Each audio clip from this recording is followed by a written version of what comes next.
Saludos, bienvenidas y bienvenidos a esta nueva sesión de Aprende en Casa, de la asignatura de matemáticas.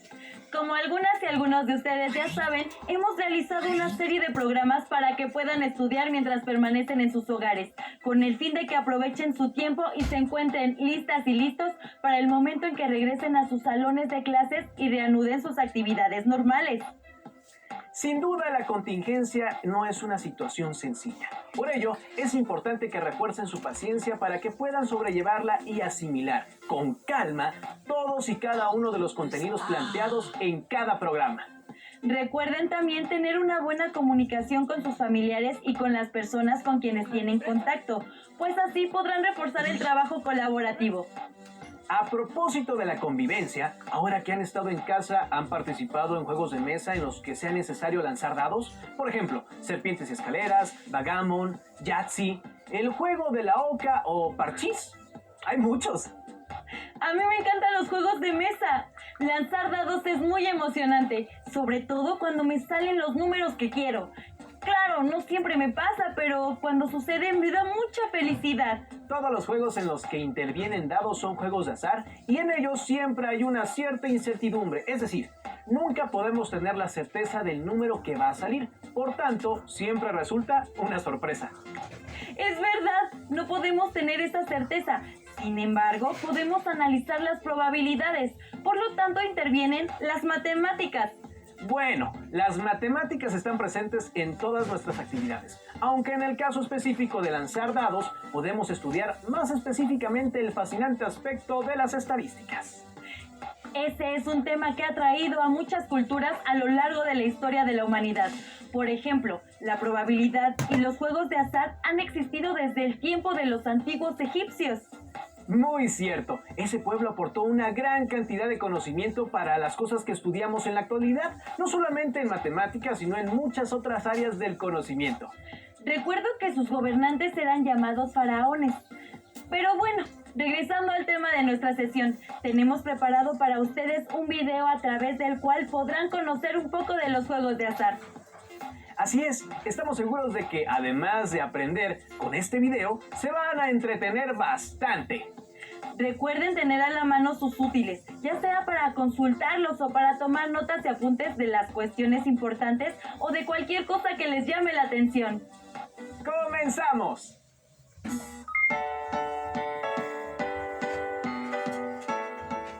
Hola, Mateo, ¿qué haces? Vine a comprar el dado que nos pidieron para matemáticas. ¡Cierto! Mañana vamos a estudiar los juegos de azar. Se han encontrado pinturas en las tumbas de los faraones egipcios que muestran juegos de azar con tableros. Las antiguas civilizaciones no usaban dados para los juegos de azar. En su lugar, utilizaban un hueso extraído del talón de ovejas, ciervos o caballos, al que llamaban astrágalo, talus o taba. Su forma desigual servía para distinguir la puntuación sin necesidad de numerar. En la antigua Grecia, los juegos que usaban estos huesos se llamaban taba o tabas. El nombre del hueso astrágalo se debe a que el célebre escultor griego Policleto realizó una de sus obras más renombradas en honor a la Astrogolizonta, es decir, la jugadora de tabas. Con el tiempo, los astrágalos se fueron puliendo para que cada lado tuviera una misma forma. Se escribía en cada una de sus caras un valor, normalmente perforándolo. Así, durante la época de los romanos, surgieron los primeros dados. A partir de entonces, los juegos con dados fueron muy practicados en Europa, desde los tiempos del Imperio Romano hasta el Renacimiento.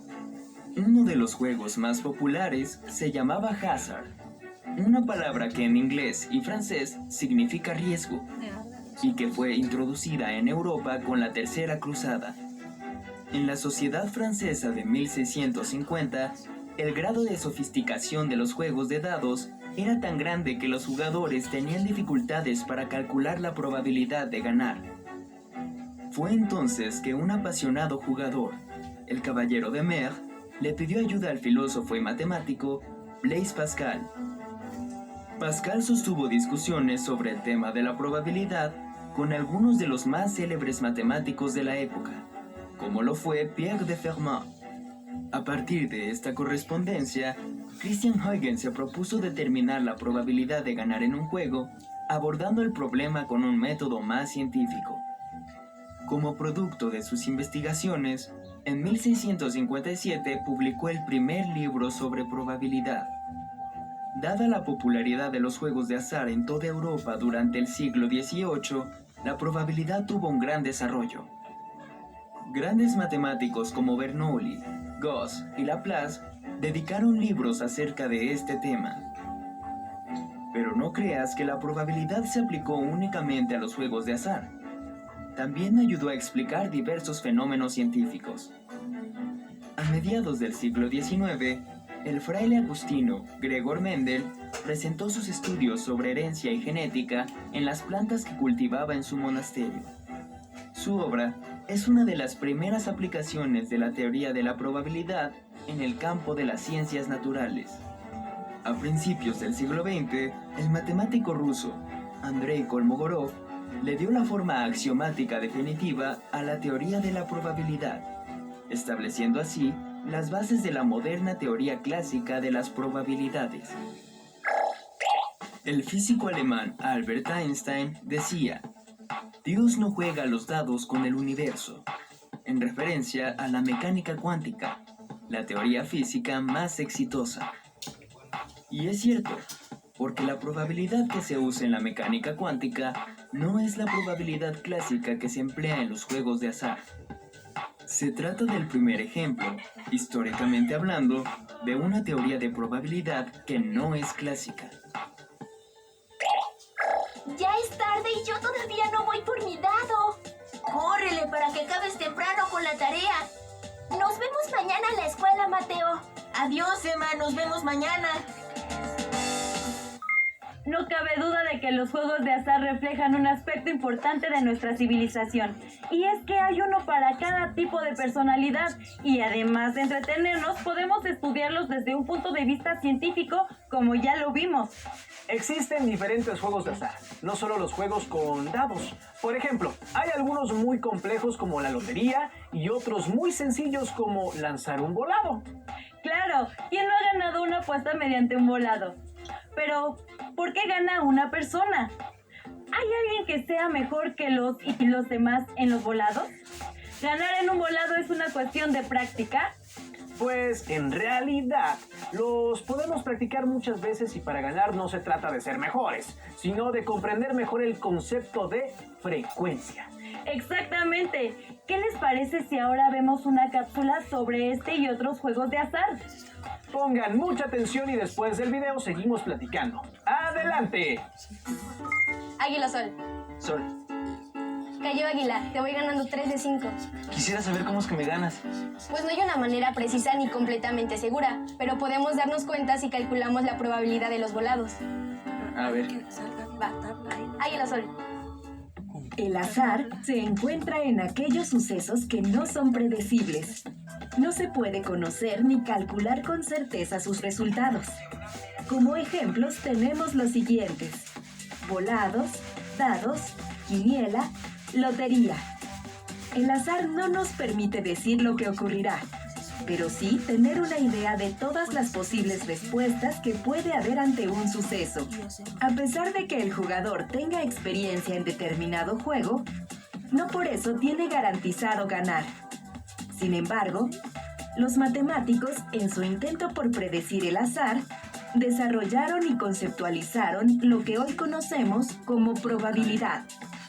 La probabilidad es un cálculo matemático que nos permite conocer la posibilidad de que suceda o no suceda algo en una situación de azar y se representa como fracción, número decimal o tanto por ciento. Si la probabilidad se acerca a 100%, quiere decir que es muy probable que ocurra el suceso. Y si se acerca al 0%, quiere decir que casi es improbable que suceda. Sin embargo, recordemos que todo puede pasar. No se garantiza ningún resultado. Hagamos un ejercicio para comprobar lo mencionado. Si lanzamos una moneda al aire, ¿qué probabilidad hay de obtener sol o águila? El proceso para conocer la probabilidad es el siguiente. ¿Cuántas opciones de posibles resultados tenemos? Correcto, 2. Sol y águila. ¿Qué posibilidad hay de que caiga sol o águila? Correcto, una de cada opción. Por tanto, para cada caso existe una posibilidad de 1 sobre 2. Ahora convertimos esa misma probabilidad en decimal, dividiendo el numerador entre el denominador. El resultado es 5 décimos, o bien 50 centésimos. Convertimos esta misma probabilidad en porcentaje recorriendo nuestro punto decimal 2 lugares a la derecha. Y tenemos que existe un 50% de probabilidad de obtener tanto sol como águila. Es tu turno. Lancemos un dado. ¿Qué probabilidad hay de obtener el número 5? Calculemos. ¿Cuántas opciones de posibles resultados tenemos? Correcto, 6. ¿Qué posibilidad hay de que caiga el número 5? Correcto, una opción. Por tanto, para cada caso existe una posibilidad de 1/6. Ahora convertimos esa misma probabilidad en decimal. Dividimos el numerador entre el denominador y el resultado que obtenemos es 166 milésimos. Convertimos esta misma probabilidad en porcentaje recorriendo nuestro punto decimal 2 lugares a la derecha. Así, tenemos que existe 16.6% de probabilidad de obtener 5 al lanzar un dado. En otras palabras, al tirar un dado, se tendrían menos probabilidades de ganar en comparación con los volados, pues aquí se tiene una entre 6 posibilidades o 16.6%, mientras que en los volados es del 50%. Y si la pregunta fuera, ¿qué probabilidad hay de obtener un número diferente a 5? ¿Apostarías? Por supuesto, pues el porcentaje de probabilidad aumentaría, rebasando el 50%. ¿Cómo calcularías la probabilidad de que caiga un número distinto de 5? 4 de 5. ¿Quieres la revancha? Sí, pero ahora juguemos con el dado. De acuerdo.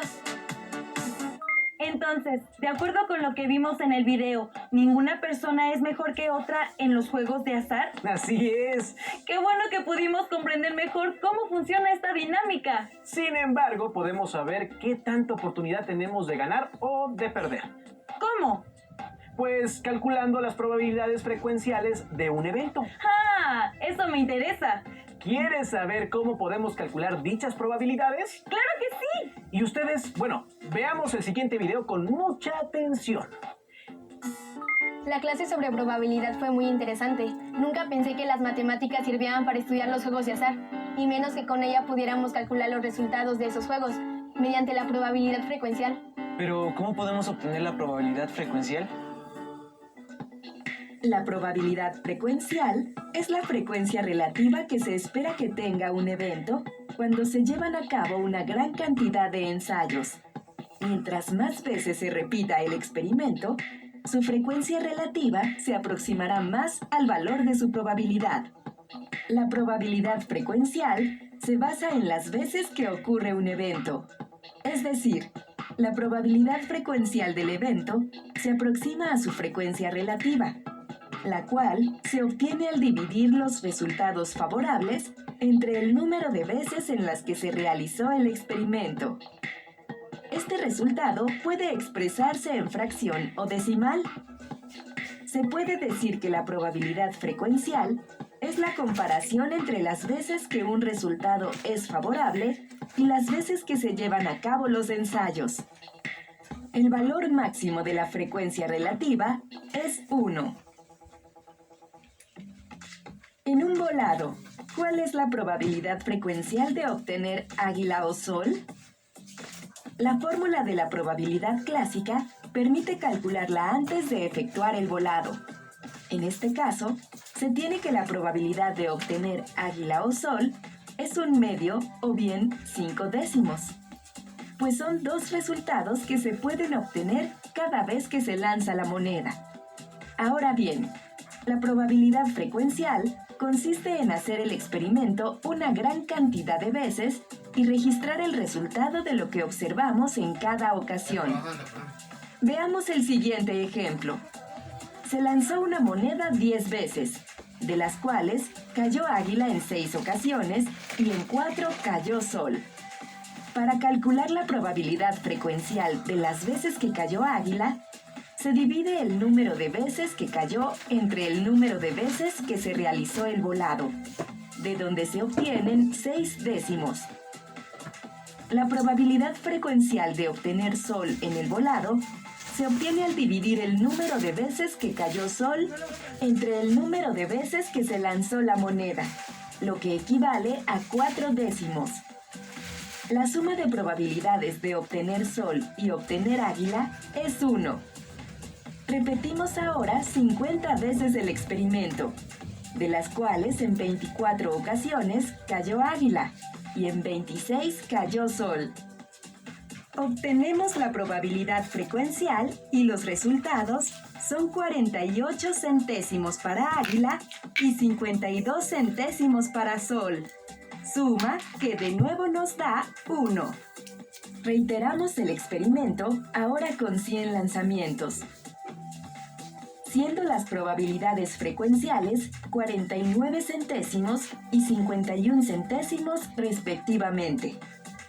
Estos resultados ya están más cercanos al valor obtenido con la fórmula de la probabilidad clásica. Después de efectuar el experimento 1000 veces, se observa que los valores para águila y sol están cada vez más cercanos a un medio.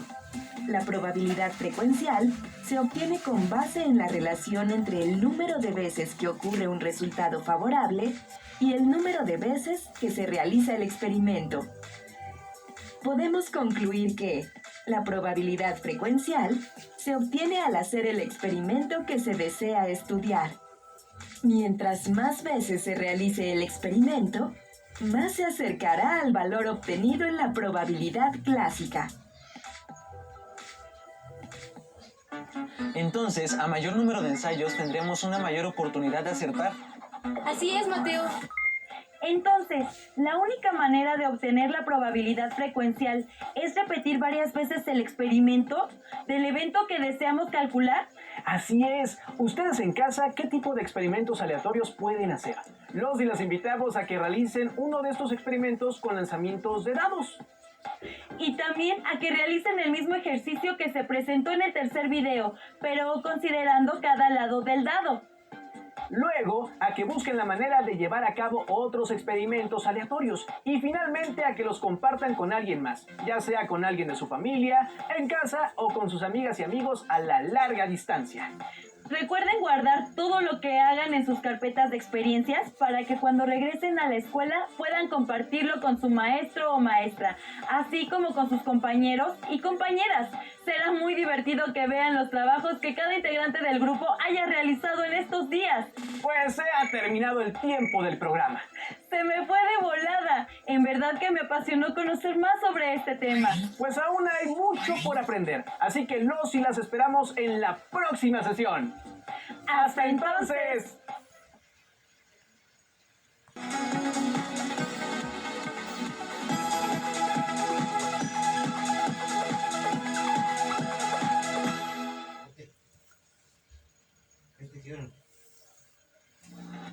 Después de ver el programa Suerte o Probabilidad de la asignatura de Matemáticas, los invito a recordar algunas de las preguntas que se realizaron en el programa. Vimos que la única manera de obtener la probabilidad frecuencial es repetir varias veces el experimento del evento que deseamos calcular. En su casa, ¿qué tipo de experimentos aleatorios pueden hacer? Experimentos con lanzamientos de dados. Busquen la manera de llevar a cabo otros experimentos aleatorios y compártanlos con alguien de su familia o con sus amigas y amigos a larga distancia. En su carpeta de experiencias, sus respuestas y actividades, y en el regreso a clases las pueden compartir con sus compañeros.